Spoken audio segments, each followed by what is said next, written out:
Land capability classification भूमि क्षमता वर्गीकरण. It is a orderly arrangement of different types of land according to their characteristics that determine the capability of a land to produce cultivated crops and pasture on a permanent basis.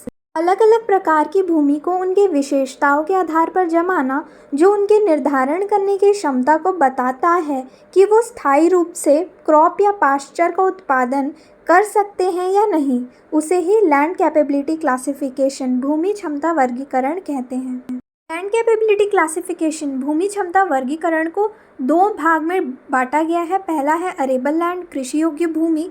इसका मतलब होता है जो ऐसी land जो suitable होता है cultivation के लिए, मतलब कि भूमि जो फसलों की खेती करने के लिए उपयुक्त होती है.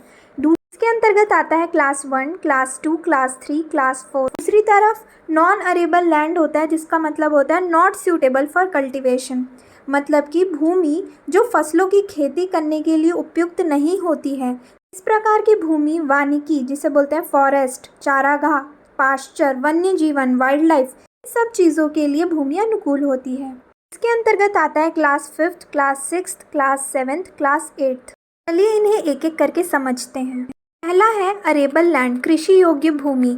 ऐसी भूमि जो फसलों की खेती के लिए उपयुक्त होती है, मतलब सूटेबल होती है कल्टीवेशन के लिए. इसके अंतर्गत जो पहला क्लास जो हम पढ़ते हैं वो है क्लास 1. इसे ग्रीन कलर से डिफाइन किया जाता है. In this there is no limitation. Class 1 टाइप की भूमि में किसी भी प्रकार का रेस्ट्रिक्शन या पाबंदी फसलों की खेती में नहीं होता है. Soil ideal for all crops such as wheat, maize, barley, tomato, cotton etcetera. ये क्लास या वर्ग की मिट्टी विभिन्न प्रकार के फसलों के लिए अनुकूल है, जैसे कि गेहूं, मक्का, जौ, टमाटर, कपास आदि.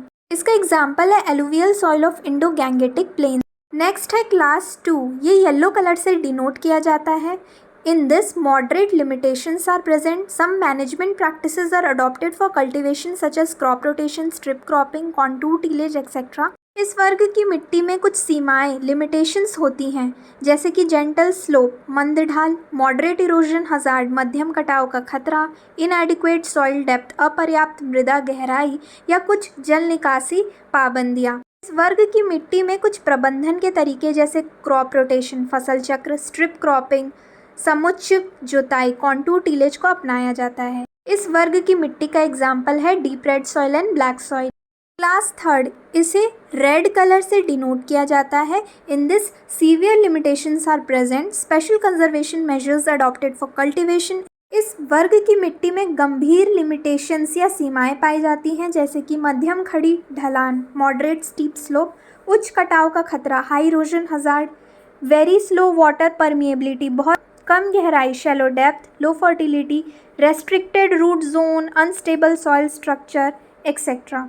ये सब सीमाएं लिमिटेशंस होने के कारण इस वर्ग की मिट्टी में स्पेशल कंजर्वेशन मेजर्स को अपनाया जाता है खेती करने के लिए. क्लास के अंतर्गत जो मिट्टी आती हैं वो हैं shallow red soil, slightly saline black soil. Class 4 इसे ब्लू कलर से डिनोट किया जाता है. In this very severe limitations are present, may be cultivated occasionally, best utilize for hay या पास्चर. इस वर्ग की मिट्टी में बहुत गंभीर लिमिटेशंस सीमाएं पाई जाती हैं, जैसे कि फसलों का चयन, चॉइस ऑफ क्रॉप्स. इस वर्ग में आने वाली मिट्टी को कभी कभी खेती करने के लिए उपयुक्त माना जाता है. ये जनरली हे या पास्चर, चारागाह या घास के लिए सबसे अच्छा उपयोग में लाया जाता है. बहुत सावधानी पूर्वक प्रबंधन की आवश्यकता होती है इस वर्ग की मिट्टी को. इसके अंतर्गत आते हैं शैलो सॉइल, सलाइन सॉइल और अल्कलाइन सॉइल.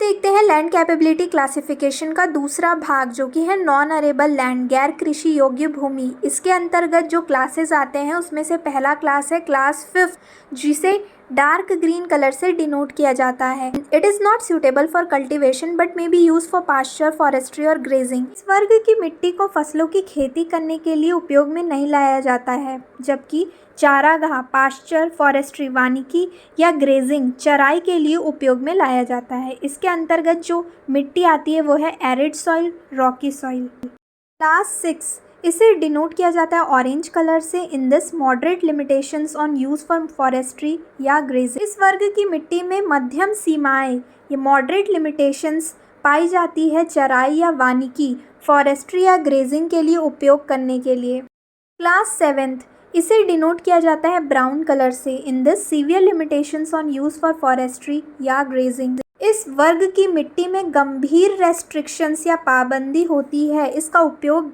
ग्रेजिंग, चराई या वानिकी फॉरेस्ट्री के उपयोग के लिए। क्लास 8 इसे पर्पल कलर से डिनोट किया जाता है। In this it is not suitable for grazing, restrict its use to recreation, wild life aesthetic purpose and watershed protection. इस वर्ग की मिट्टी को चराई, ग्रेजिंग के लिए उपयोग में नहीं लाया जाता। इसका उपयोग recreation, wild life aesthetic purpose, watershed protection, मनोरंजन, वन जीव सौंदर्यीकरण के उद्देश्य से या वाटरशेड संरक्षण तक सीमित होता है। इस वर्ग की मिट्टी के एग्जाम्पल्स हैं Sandy beaches, river wash etcetera.